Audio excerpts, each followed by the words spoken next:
everyone, and welcome back to English Channel. I'm Emily. Hi, Emily, and hello to all our wonderful listeners. I'm Paul. Today, Paul and I are going to talk about something really fun and interesting, hobbies and what we do in our free time. That's right, Emily.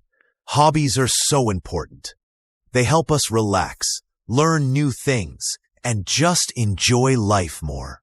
Exactly. Before we start chatting about our own hobbies, we have a little favor to ask. If you enjoy our podcast and find it helpful for your English learning journey, please take a moment to subscribe to our channel. Yes, and don't forget to give this episode a thumbs up if you like it. It really helps us reach more people who are learning English. And if you have any questions or just want to say hello, feel free to leave a comment below. We love hearing from you. Okay, Emily, so let's talk about hobbies. What do you like to do when you have some free time? Well, Paul, one of my favorite things to do is reading. I absolutely love getting lost in a good book. I read all sorts of things: novels, mysteries, even some science fiction. Oh, that's interesting.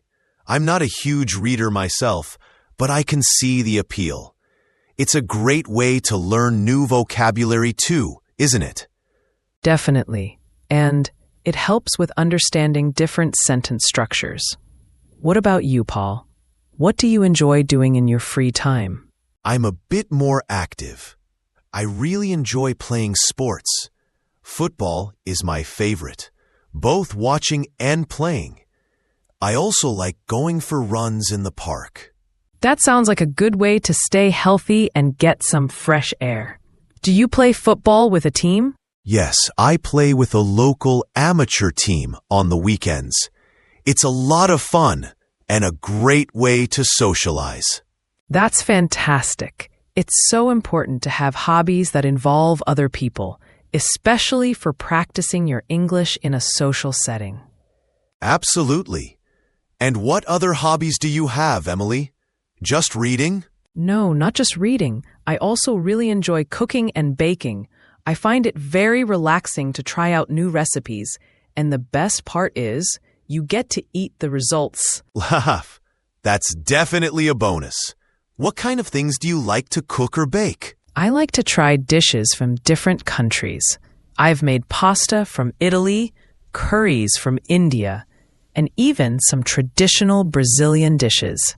For baking, I love making cakes and cookies. Wow, you're quite the international chef. Maybe you can bake something for our next recording session? Maybe. What about you, Paul?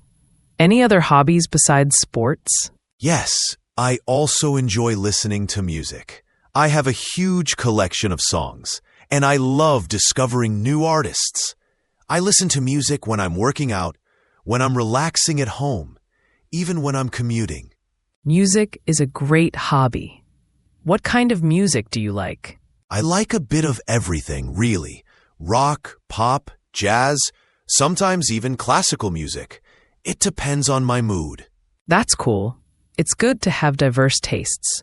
I also enjoy listening to music, especially when I'm cleaning or doing something that doesn't require a lot of concentration. So, Emily, we've talked about reading, cooking, sports, and music. Do you have any other hobbies that might surprise our listeners? Let me think. Well, I also enjoy gardening. I have a small balcony garden where I grow some herbs and flowers. It's very therapeutic to get my hands dirty and watch things grow. Oh, I didn't know that about you. That's lovely. I've always thought about trying gardening, but I don't have much space. Even a small pot on a windowsill can be a little garden. You should try it sometime. Maybe I will. So we've shared some of our hobbies. What are some common hobbies that people have around the world? That's a great question, Paul. Let's think about some popular hobbies. One very common one is watching movies and TV shows. It's a great way to relax and unwind. Definitely. And with so many streaming services these days, there's always something new to watch. Another popular hobby is traveling. Many people enjoy visiting new places, experiencing different cultures, and seeing famous landmarks. Oh, I love traveling. It's so exciting to explore new cities and try new foods. Me too. Even short trips to nearby towns can be a fun way to spend free time. What about creative hobbies?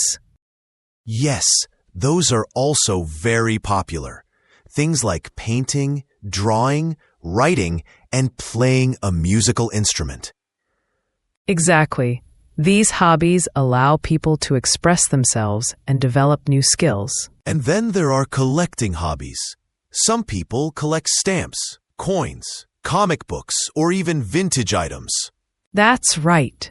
Collecting can be a very rewarding hobby, and it can also be a way to learn about history or specific topics. What about more active hobbies besides sports? Well, there's hiking, cycling, swimming, and dancing.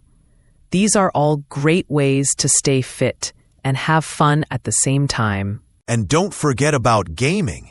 Video games are a very popular hobby for many people, especially younger generations. That's true.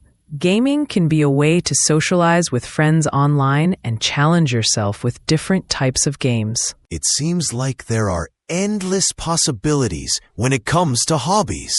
Absolutely.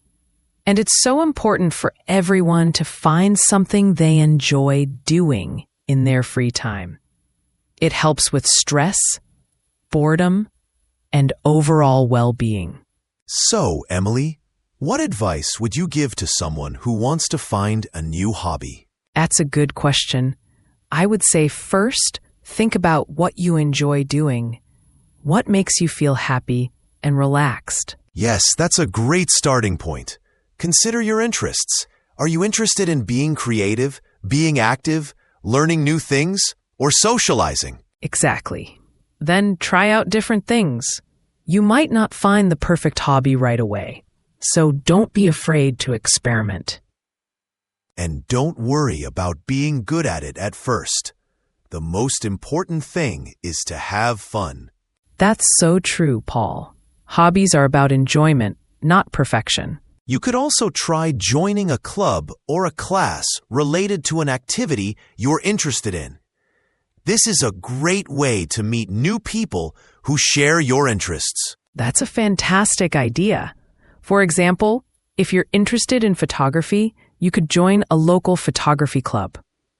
Or if you want to learn a new language, you could join a language exchange group. There are so many resources available these days, both online and in person. You can find tutorials, communities, and classes for almost any hobby you can think of. And don't be afraid to try something completely new that you've never considered before. You might surprise yourself. Yes, sometimes the best hobbies are the ones you stumble upon unexpectedly. So, Emily, let's think about some less common or perhaps more unusual hobbies. Can you think of any?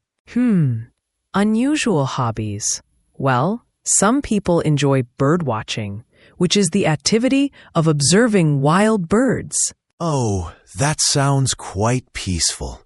I can imagine it being very relaxing to be out in nature and watch the birds. It can be. Another less common hobby might be calligraphy, which is the art of beautiful handwriting. That's a very elegant skill to have. I've always admired people who can do calligraphy. And what about you, Paul? Any unusual hobbies that come to mind? Let me think. Well, I know someone who is really into urban exploration, which involves exploring abandoned buildings and other man-made structures. Oh, wow. That sounds quite adventurous. And maybe a little bit dangerous, too? It can be, so it's important to be very careful and do it safely.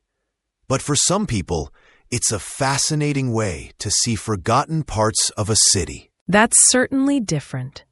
Another unusual hobby I've heard of is competitive eating. Laugh. Yes, I've seen that on TV. It's definitely not for everyone. No, I agree. And what about something like geocaching? Ah, yes. Geocaching is like a treasure hunt using GPS coordinates. People hide containers called geocaches, and others try to find them. That sounds like a fun way to explore new places and get some exercise. It is, and it's something that people of all ages can enjoy. These are all such interesting and diverse hobbies. It really shows how many different ways people like to spend their free time. Exactly, and it highlights the fact that there's a hobby out there for everyone, no matter what their interests are. So to our listeners, we encourage you to think about what you enjoy and maybe try exploring a new hobby. It could bring a lot of joy and fulfillment to your life. And it's also a fantastic way to practice your English. You can find online communities, forums, and even local groups related to your hobby, where you can interact with English speakers. That's a great point, Paul. Whether you're interested in photography, cooking, gaming, or anything else, there are likely English-speaking communities you can connect with. So, don't be shy. Dive in and explore the world of hobbies. You might discover a new passion and make some new friends along the way. Well, Paul, this has been a really interesting conversation. I've enjoyed hearing about your hobbies and discussing the many different ways people spend their free time. Me too, Emily. It's always fun to share our interests and learn from each other. And to our listeners, we hope this episode has inspired you to think about your own hobbies and maybe even try something new. Remember, having hobbies is a wonderful way to enrich your life and make the most of your free time. Before we wrap up, we have one last request. If you enjoyed this episode, please subscribe to English channel so you don't miss any of our future conversations and English learning tips. And please share this episode with your friends who are also learning English. The more, the merrier. And we'd love to hear from you in the comments below. What are your favorite hobbies? Do you have any unusual hobbies? Let us know. Thanks so much for tuning in today, everyone. Bye for now, and happy hobbying. Goodbye.